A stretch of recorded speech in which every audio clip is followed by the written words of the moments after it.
Bismillahirrahmanirrahim. Assalamualaikum warahmatullahi taala wabarakatuh.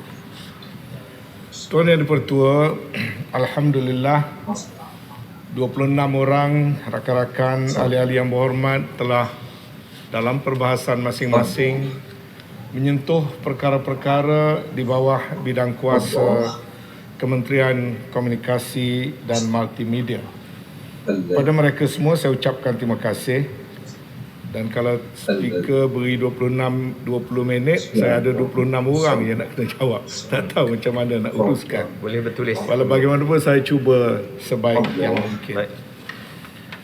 Pertama sekali, saya ucapkan terima kasih kepada Yang Berhormat Beaufort yang telah menyentuh antara lain program-program yang dilaksanakan oleh kementerian, terutamanya melalui MDEC, dalam menyediakan peluang kepada golongan sasar, terutama sekali golongan muda, dalam meraih manfaat dan peluang dalam dunia digital.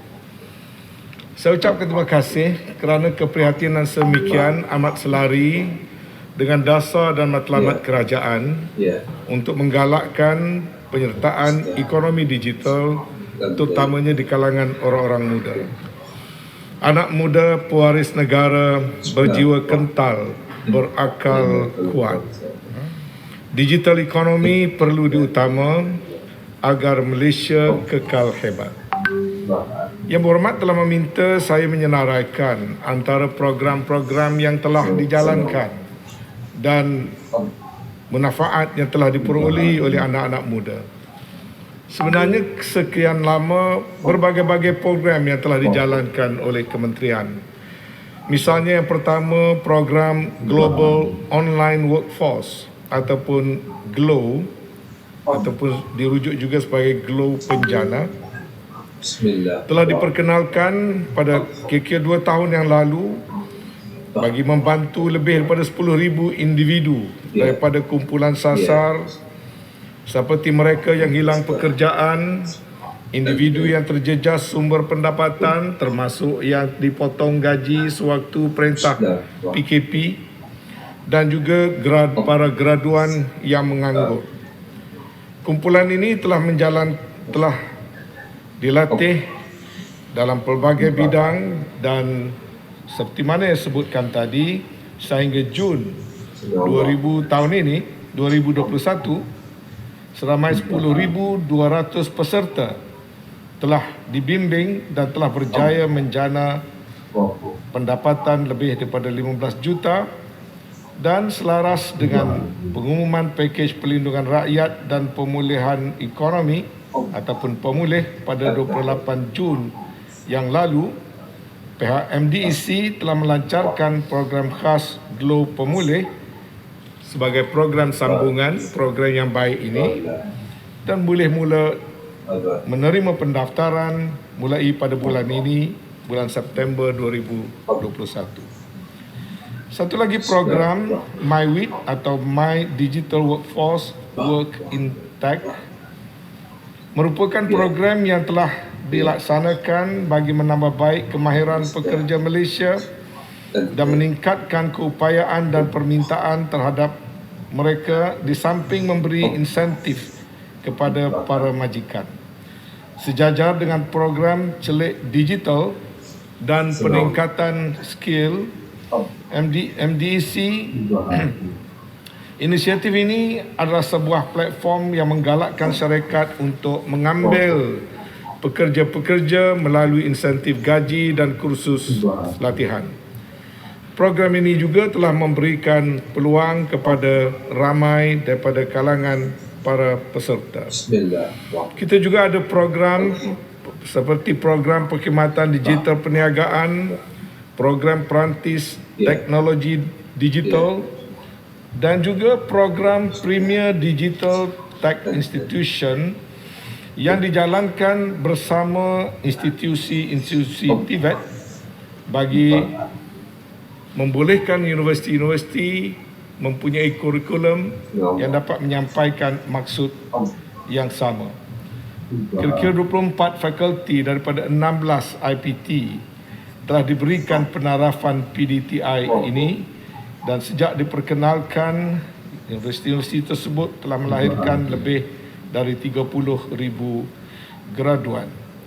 Saya menyebutkan ini sebagai antara beberapa program yang melibatkan anak-anak muda yang dijalankan oleh kementerian dan agensi-agensi di bawahnya.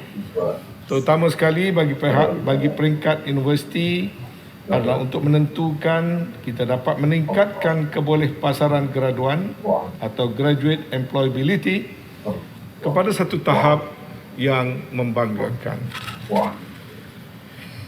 MDEC juga melaksanakan inisiatif seperti berikut bagi menggalakkan penggunaan platform e-dagang serta teknologi digital dalam operasi perniagaan yang disasarkan kepada perusahaan kecil dan sederhana ataupun juga perusahaan kecil, sederhana dan mikro.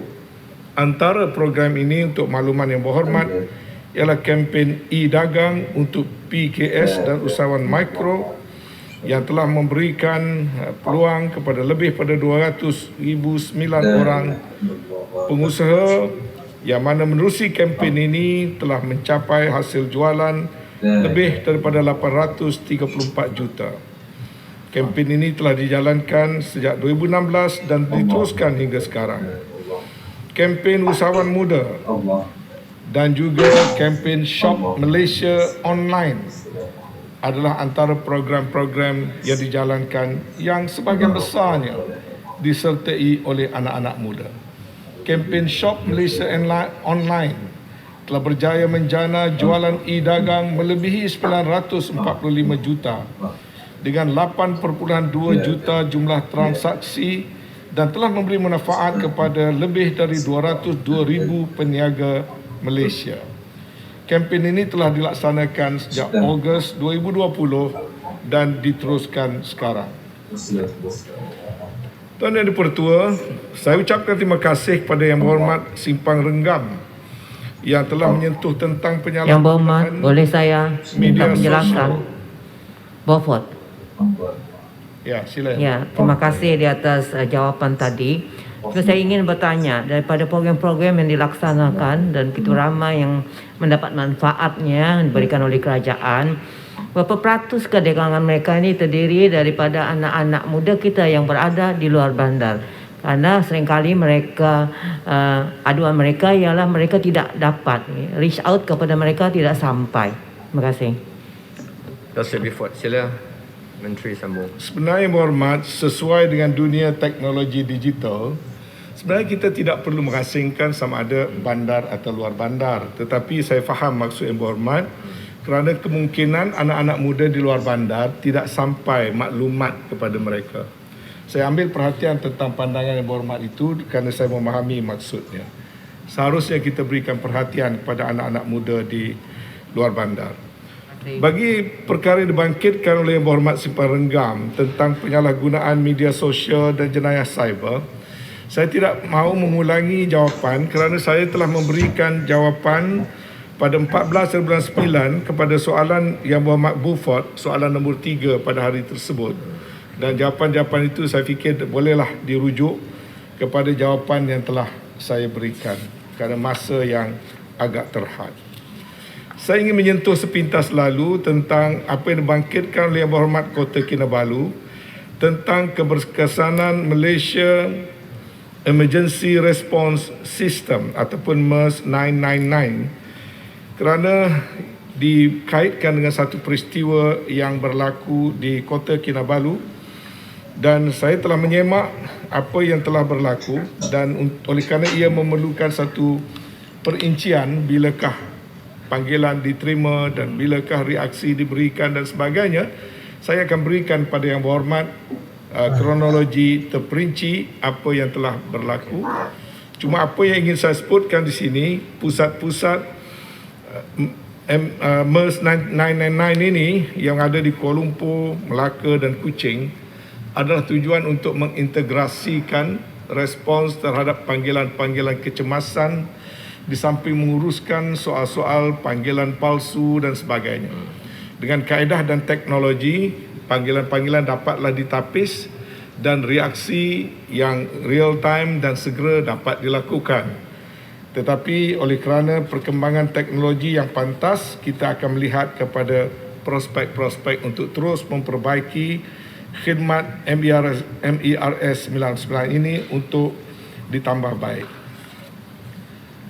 Tuan Dan Pertua, saya ingin mengucapkan terima kasih kepada Yang Berhormat Kuala Krai dan Yang Berhormat Baling yang telah membangkitkan isu keberkesanan penyebaran maklumat. Izinkan saya mengambil sedikit masa untuk menegaskan dan untuk memaklumkan bahawa kerajaan memandang amat serius tentang keberkesanan kerajaan untuk menyampaikan information ataupun maklumat dan juga cabaran-cabaran semasa yang kita temui yang berpunca daripada misinformation, disinformation dan sebagainya. Sesebuah kerajaan yang berkesan adalah kerajaan yang dapat menyampaikan maklumat dengan pantas dan tepat serta difahami oleh rakyat. Untuk itu, sukacita saya memaklumkan bahawa di peringkat Jemaah Menteri, satu jawatan kuasa telah dibentuk dan yang melibatkan 10 menteri yang bersidang pada setiap minggu untuk membuat penelitian dan pengkajian aspek yang berkaitan dengan komunikasi kerajaan yang kebetulannya dipengerusikan oleh saya sendiri. Selain daripada usaha tersebut yang memberikan penekanan kepada komunikasi yang berkesan, saya juga nak memaklumkan pada petang ini bahawasanya saya bercadang untuk mewujudkan satu command center komunikasi yang ini satu kajian penelitian sedang dilakukan untuk membolehkan pusat kawalan komunikasi ini berfungsi dengan lebih berkesan supaya segala apa yang diputuskan kerajaan dapat disampaikan kepada kumpulan sasar dengan secara lebih tepat dan lebih pantas. Sementara itu, jentera penerangan kerajaan akan diperkemaskan. Bukan saja di peringkat jabatan penerangan yang berada di daerah-daerah, tetapi juga penglibatan community empowerment, termasuk menghidupkan apa yang kita akan namakan sebagai komuniti keluarga Malaysia, iaitu satu bentuk kerjasama NGO di akar umbi agar mereka dapat bersama-sama dengan kerajaan di bawah konsep community empowerment untuk menyampaikan dan menerima mesej-mesej kerajaan. Pada masa yang sama, kita juga berharap pusat-pusat internet community, dulunya PIK, akan dapat kita ubah suai untuk turut menjadi pusat-pusat di mana penyaluran maklumat boleh disampaikan. Pada masa ini ada hampir 800 pusat-pusat internet yang akan diubah menjadi pusat digital economy keluarga Malaysia, dan mereka juga dengan kemudahan yang ada di situ akan turut membantu usaha-usaha kerajaan menyampaikan maklumat kepada rakyat atau kepada masyarakat. Usaha-usaha lain saya fikir memang telah semuanya diketahui. Agensi di bawah kerajaan termasuk RTM, Bernama dan juga Japan telah menjalankan pelbagai usaha bersesuaian dengan kaedah-kaedah semasa, menggunakan pelbagai media bukan saja secara bersemuka tetapi juga menggunakan social media dan kaedah-kaedah yang terkini. Tidak perlulah saya sebutkan satu persatu, cuma apa yang dapat saya katakan bahawasanya saya menerima hakikat dan pandangan yang dikemukakan oleh ahli parlimen bahawasanya usaha-usaha penyampaian maklumat perlu dipertingkatkan dan usaha-usaha merekayasa sistem ini perlu dilakukan. Oleh kerana saya baru berada di kementerian ini, saya memerlukan sedikit masa untuk memastikan proses merekayasa ini dapat dilakukan dengan berkesan. Saya ingin menumpukan bahasa yang berbaki, Tuan Yang Pertua, kerana 24 orang ahli yang berhormat telah menyentuh perkara-perkara yang berkaitan dengan konektiviti, internet dan bekalan jalur lebar. Saya mengambil peluang ini untuk mengucapkan terima kasih kepada YB Beaufort, YB Betong, YB Pasir Mas, YB Papar, YB Hulu Rejang, YB Tuaran, YB Jempol, YB Kuala Krai, Tasik Gelugor, Cameron Highland, Simpang Renggam, Lembah Pantai, Sik, Tanjung Manis, Balik Pulau, Julau, Seri Aman, Kota Samarahan, Tampin, Lubuk Antu, Lebaran, Igan, Setiu dan Serian. Saya sebutkan mereka untuk tujuan rekod dan saya ucapkan terima kasih. Untuk makluman yang berhormat jemaat sekalian, di kawasan-kawasan yang berhormat akan mula dilaksanakan program-program membina menara-menara baru untuk memastikan pelaksanaan program jalur lebar dan khidmat 4G dapat dilaksanakan dalam masa terdekat. Untuk makluman yang berhormat, di Beaufort 26 menara baru, di Betong 40 menara baru, di Pasir Mas 2, Papar 5, Hulu Rejang 59 menara baru, Tuaran 29, Jempol 7, di Kuala Krai 28, Tasik Gelugor 3, Cameron Highland 50 menara baru, di Simpang Renggam 8, di Lembah Pantai 14, di Sik 23 menara baru, Tanjung Manis 12, Balik Pulau 4, di Julau 47 menara baru, di Seri Aman 21, di Kota Samarahan 14, di Tampin 3, Lubuk Antu 36, Libaran 8, Igan 13, Setiu 19 dan di Serian 24. Kena tambah batu pahat tu. Boleh dirundingkan. Jadi betul. Menteri. Kriteria berapa? Kriteria satu saja. Menteri, Kulai pun minta. Kulai sudah tulis surat kepada Menteri dan juga kepada KKM untuklah dan cadangkan beberapa tempat untuklah. Kulai. Sini. Kulai. Sini. Oh, sorry. Ya. Maaf ya. Okey, tak apa. Saya memang sudah tulis beberapa surat kepada KKM dan minta bahawa menara ini juga di banner di kawasan Parlimen Kulai. Jadi saya harap bahawa Menteri juga boleh tengok balik surat tersebutlah. Terima kasih. Boleh, berhormat. Terima kasih Filai. Sesuai dengan semangat keluarga Malaysia dan juga tanda tangan kerjasama, kita akan berikan perhatian insyaAllah. Ya. Teruskan Menteri. Sebenarnya bukan saja untuk Ulai, mana-mana rakan-rakan ahli yang berhormat yang masih mengalami atau menerima aduan di kawasan masing-masing, ada kawasan-kawasan yang perlu pembinaan menara baru, saya amat berbesar hati kalau dapat menulis kepada saya untuk kajian segera dilaksanakan, kerana saya telah memaklumkan pada hemat saya dan juga kerajaan soal konektiviti dan internet ini adalah dianggap sebagai hak asasi manusia. Utility. Kita ingin melihat seluruh rakyat Malaysia, tak kira di pendalaman atau di mana juga mereka berada, mereka perlu mendapat akses ini, bukan saja konektiviti tetapi konektiviti dengan kualiti yang tinggi. Pasir Mas boleh tak? Sikit. Pasir Mas kriteria. Jempol. Ya. Isunya Menteri bahawa projek ni telah ada dalam perancangan jendela, tetapi kenapa pembinaan menara itu terlalu perlahan, terutamanya di Kelantan? Isunya apa masalah? Terima kasih yang berhormat. Ya, projek ini sebenarnya tender-tender dibuka pada bulan Mac lagi.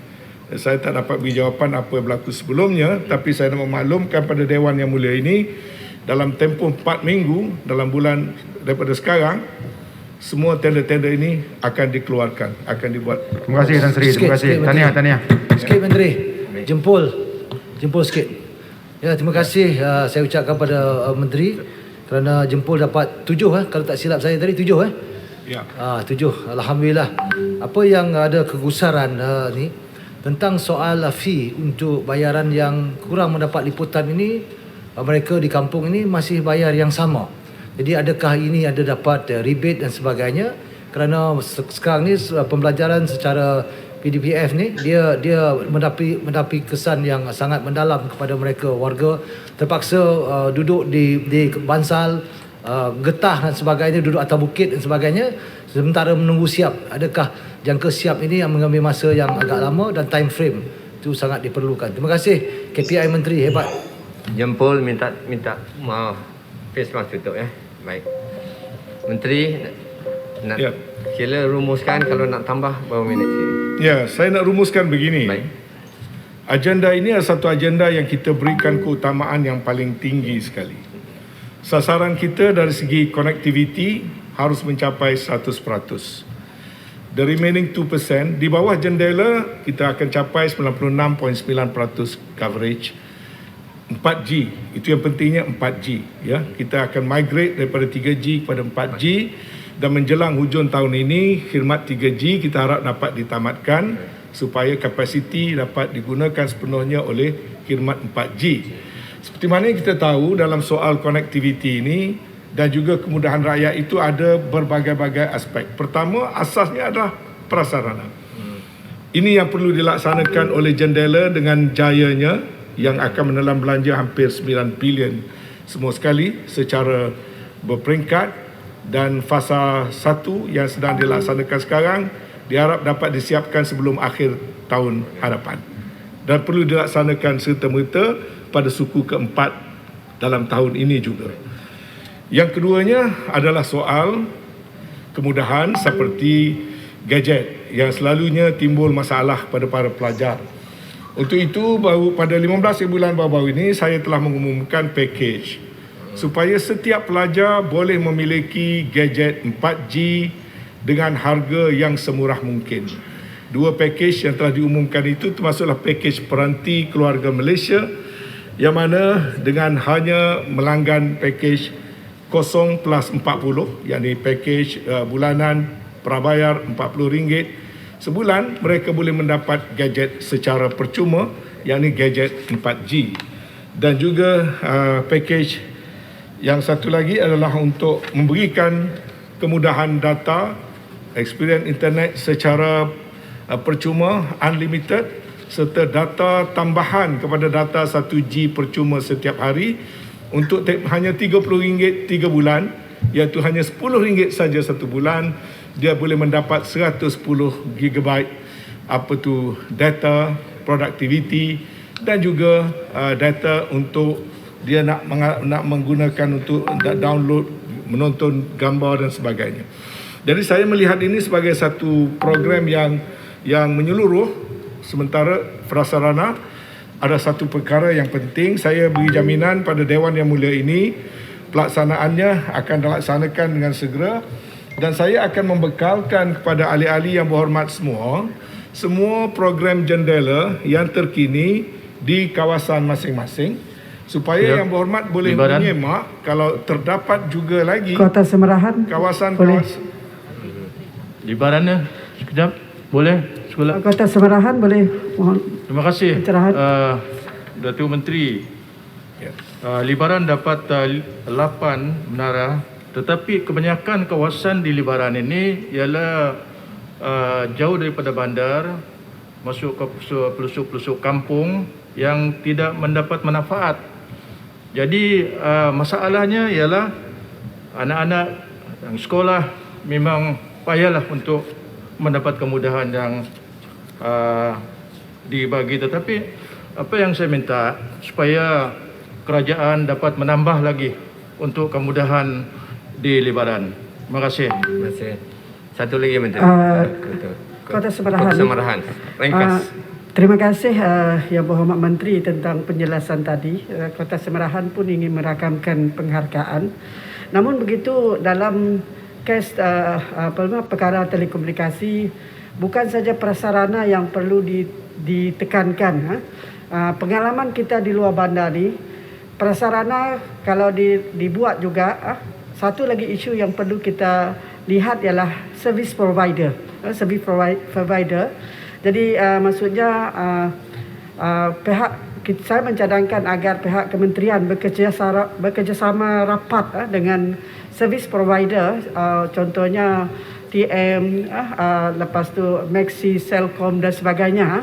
Sebab berdasarkan pengalaman kita di luar bandar ni, service provider ni ada enggan sedikit untuk orang kata memberi perkhidmatan, walaupun menara-menara ni telah siap dibina sepenuhnya. Terima kasih Kota Semerahan. Mohon penjelasan Menteri. Terima kasih Muhammad. Saya faham dan kita perlu menguruskan keseluruhan ekosistem yang berkaitan dengan soal kemudahan jalur lebar ini. Dan untuk makluman Tuan Yang Dipertua, saya telah membuat engagement secara berasingan dengan setiap servis provider. Saya jumpa satu persatu dan kita berunding dengan mereka dan kita membawa permasalahan itu dalam suasana berunding kerana kita faham bagi khidmat di luar bandar kita memerlukan komitmen daripada syarikat-syarikat telcos yang berkenaan, dan setakat ini saya ucapkan terima kasih kepada mereka kerana mereka menunjukkan kerjasama yang sangat positif. Tuan Yang Dipertua, saya tidak nak mengambil masa yang Soalan tambahan, panjang. Bagi boleh tanya sedikit lagi pasal connectivity ini.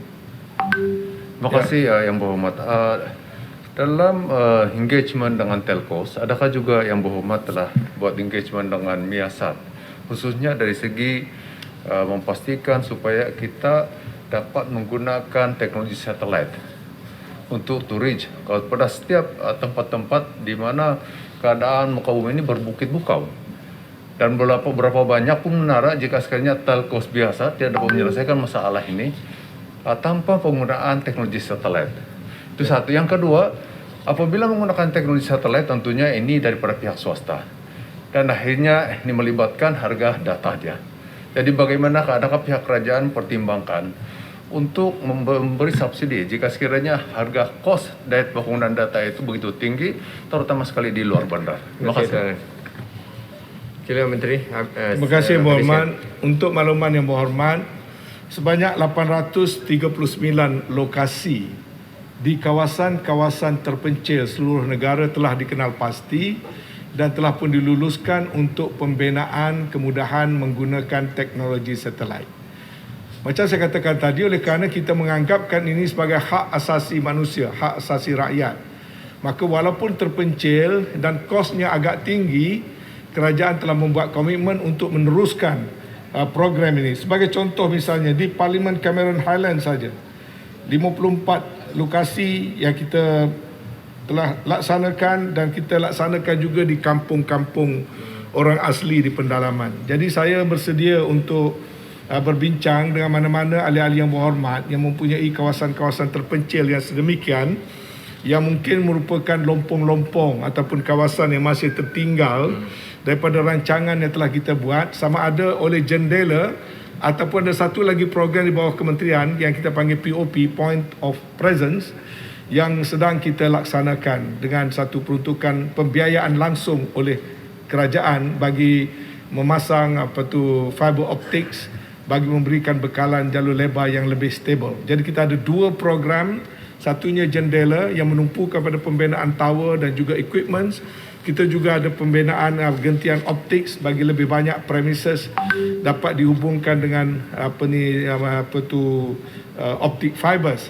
Jadi oleh kerana program ini menyentuh hampir ke semua kawasan-kawasan parlimen, jadi saya memohon kerjasama pada ahli-ahli yang berhormat untuk membuat engagement dengan kementerian supaya kita boleh merancang bersama kalau masih ada kawasan-kawasan lompong, terutamanya di mana ada pendapatan ataupun ada penduduk, supaya konsep